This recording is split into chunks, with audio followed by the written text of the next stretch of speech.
ക്രമക്കേട് തടയാൻ വേണ്ടി ഇത് ഈ എലിയെ പേടി ചില്ലം ചുടുക എന്ന് പറയുന്ന ഒരു പഴഞ്ചൊല്ലുണ്ടല്ലോ, അതിങ്ങനെയുള്ള ആളുകളെ പറ്റിയാണ്.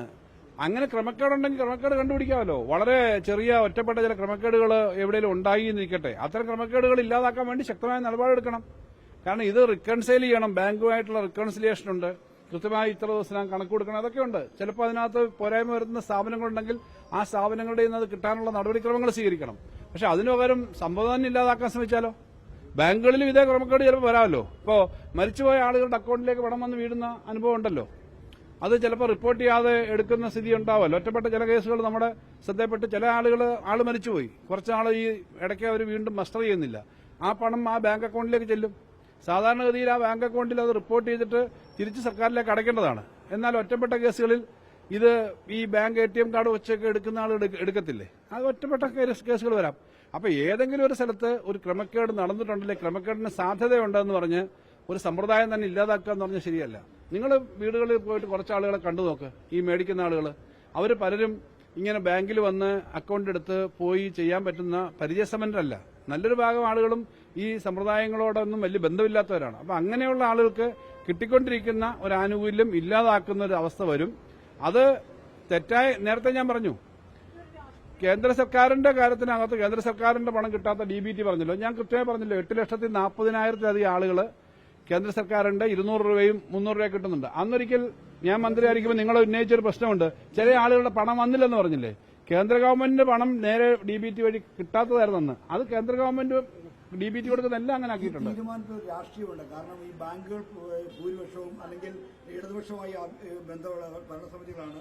അപ്പോൾ ഈ ഇടതുപക്ഷ പ്രവർത്തകരും ജനങ്ങളുമായിട്ടുള്ള ബന്ധം, അതിലുള്ള അത്തരം ഒരു തീരുമാനം രാഷ്ട്രീയം ഇതിനകത്തുണ്ടോ? അങ്ങനെ രാഷ്ട്രീയം കാണാനാണ് പോകുന്നതെങ്കിൽ അതങ്ങേറ്റ അബദ്ധമല്ലേ. കേരളത്തിലെ സഹകരണ പ്രസ്ഥാനത്തിനകത്തെല്ലാം ഇടതുപക്ഷത്തിനല്ലല്ലോ. ഇപ്പോ ഉദാഹരണം എടുത്താൽ പല ജില്ലകളിലും നല്ലത് ഭാഗം സ്ഥാപനങ്ങൾ പിന്നെ UDFന്റെ നിയന്ത്രണത്തിലുണ്ടല്ലോ. അങ്ങനെയൊക്കെ ചിലത് ചിന്തിക്കുന്നുണ്ടാവും. അദ്ദേഹം ഒരു മന്ത്രി, ഒരു മുഖ്യമന്ത്രി പറയാൻ പാടില്ലാത്ത തരത്തിലേക്ക് കഴിഞ്ഞ ദിവസം ഒരു ജീവനക്കാരുടെ സംഘടനാ സമ്മേളനത്തിൽ സംസാരിക്കുന്നുണ്ട്. ഒരു മുഖ്യമന്ത്രി പറയാൻ പാടില്ലാത്തതാണ്. ഇപ്പോ എല്ലാവരും ഇനിയും ശരിയാക്കും, ഇനിയും ട്രാൻസ്ഫർ ചെയ്യും. മുഖ്യമന്ത്രി എന്ന് പറഞ്ഞാൽ കോൺഗ്രസ് സംഘടനയുടെ ആൾ മാത്രമാണോ, അല്ലെങ്കിൽ ലീഗിന്റെ ആൾ മാത്രമാണോ? മുഖ്യമന്ത്രി എന്ന് പറഞ്ഞാൽ കേരളത്തിലെ നിങ്ങളുടെ എല്ലാം കൂടി മുഖ്യമന്ത്രിയാണ്. എനിക്കെതിരെ വാർത്ത കൊടുക്കുന്ന ചില TV ചാനലുകളെ ഞാൻ ശരിയാക്കുമെന്ന് പറയുന്നത് പോലേ ഉള്ളൂ. TV ചാനലുകൾ സ്വതന്ത്രമായ അഭിപ്രായം പറയും, TV പത്രങ്ങൾ സ്വതന്ത്രമായ അഭിപ്രായം എഴുതും. ഞാൻ ഇനിയും ഇങ്ങനെ ശരിയാക്കും, എല്ലാവരെയും ഓർത്തു വെച്ചിട്ടുണ്ടെന്ന് പറയാൻ പറ്റുന്ന വാക്ക് മുഖ്യമന്ത്രി പറയാൻ കൊള്ളുന്നതാണോ? കോൺഗ്രസ് സംഘടനയുടെ ആളുകളും കോൺഗ്രസ് പ്രവർത്തകരും പോലും പറയുന്നുണ്ടല്ലോ ഒരു മുഖ്യമന്ത്രി ഇങ്ങനെ പറയാൻ പാടില്ല എന്ന്. അപ്പൊ അങ്ങനെ രാഷ്ട്രീയം ഇതിനകത്ത് ഏത് കാര്യത്തിനും രാഷ്ട്രീയം കാണലാണോ വേണ്ടത്? അതിനകത്ത് അദ്ദേഹം ഇക്കാര്യങ്ങൾക്ക് എന്താണ് അദ്ദേഹത്തിന് പറ്റിയെന്ന് എനിക്ക് മനസ്സിലാവുന്നില്ല. ഒരു നല്ല സിസ്റ്റം ഉണ്ടായിരുന്ന, വർഷങ്ങൾ വഴി നമ്മൾ ശരിയാക്കിയെടുത്തൊരു സിസ്റ്റം ഉണ്ടായിരുന്നത് ഇല്ലാതാക്കരുത്. ഇതിന്റെ അർത്ഥം, ഇതിന്റെ ഫലമായിട്ട് വരുന്നത് എന്താ? ഇത് കറക്റ്റ് ചെയ്യാനായിട്ട് പോവും. 5-6 മാസക്കാലം ബാങ്ക് അക്കൗണ്ട് എടുക്കുന്നത് നോക്കിയൊക്കെ ഈ പാവങ്ങൾ പോയി ബാങ്ക് അക്കൗണ്ട് എടുക്കാത്ത സമയത്ത് അവർക്ക് പെൻഷൻ കിട്ടത്തില്ല എന്ന് പറഞ്ഞാൽ ഒരു 3-4 മാസം അല്ലെങ്കിൽ 1 വർഷമൊക്കെ ഇവർ പോയി പെൻഷന് പേപ്പർ ശരിയാക്കിയില്ല, പെൻഷൻ ഇല്ല. അപ്പൊ ഇത്രയും പേരുടെ പെൻഷൻ കൊടുക്കാതിരിക്കാനുള്ള മാർഗമായിട്ട് അത് സ്വീകരിക്കും. ഇപ്പൊ തന്നെ ബാങ്ക് അക്കൗണ്ട് എടുക്കാവുന്ന ആളുകൾ 10-25 ലക്ഷം 30 ലക്ഷത്തോളം ആളുകൾ എടുത്തിട്ടുണ്ടെന്നല്ലേ കണക്കുകൾ. ഇനി എടുക്കാമല്ലോ. അത് അങ്ങനെ എടുക്കാവുന്നവർക്ക് എടുക്കാം. ബാക്കി ഇങ്ങനെ വീട്ടിൽ കൊടുക്കണമെന്നുള്ള ആളുകളുടെ മാത്രം ഓപ്ഷൻ വെച്ചല്ലേ ഇത് കൊടുക്കുന്നേ.